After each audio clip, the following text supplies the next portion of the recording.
ఉన్నది, ఇక్కడే ఉండదు. సరే, అందరికీ నమస్కారం.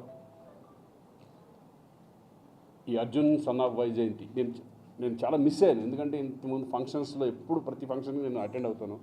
బట్ ఈ సినిమాకి మాత్రం నేను అటెండ్ అవ్వలేకపోయాను కొన్ని కారణాల వల్ల, ఊళ్ళో లేకపోవడం వలన.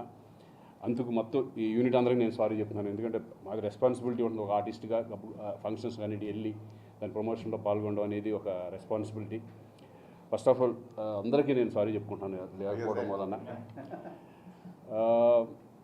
ఈ సినిమా మేము ఫస్ట్ చేస్తున్నప్పటి నుంచి, నా క్యారెక్టర్ చెప్పినప్పటి నుంచి కూడా అది చూస్తున్నంతసేపు, మనం చేస్తున్నంతసేపు కూడా ఈ సినిమా హిట్ హిట్ హిట్ అని ప్రతి ఒక్క ఆర్టిస్ట్ దగ్గర నుంచి, టెక్నీషియన్ దగ్గర నుంచి అదే ఫీల్తో ఈ సినిమా చేయడం జరిగింది.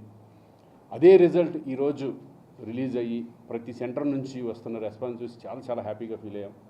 ఎందుకంటే నాకు ఫస్ట్ హిట్ చాలా బాగుందని చెప్పింది మా పాత్రికేయ మిత్రులే. ఎందుకంటే వాళ్ళు ఇప్పుడు రెగ్యులర్గా ఫిలిం చూసిన తర్వాత వాళ్ళందరూ ఫోన్ చేసి బాగుందా బాగోలేదని చెప్పేది ఫస్ట్ ఆడియన్గా వాళ్ళే చెప్తారు. నిజంగా వాళ్ళందరికీ నిజంగా చాలా థ్యాంక్స్. ఇటువంటి ఒక మంచి సినిమాలో, ఒక మంచి టీంతో, ఒక మంచి హీరోతో నేను కూడా ఈ సినిమాలో ఒక పార్ట్ అయినందుకు నాకు చాలా సంతోషంగా ఉంది. ఒక కమిషనర్గా ఒక మంచి క్యారెక్టర్ చేయడం, అలాగే సరే ఏదైనా captain of the ship Pradeep ఈ సినిమా అనుకోవడం, కళ్యాణ్ దగ్గరికి వెళ్ళడం, చెప్పడం, ఇవన్నీ ప్రొడ్యూసర్స్ మంచి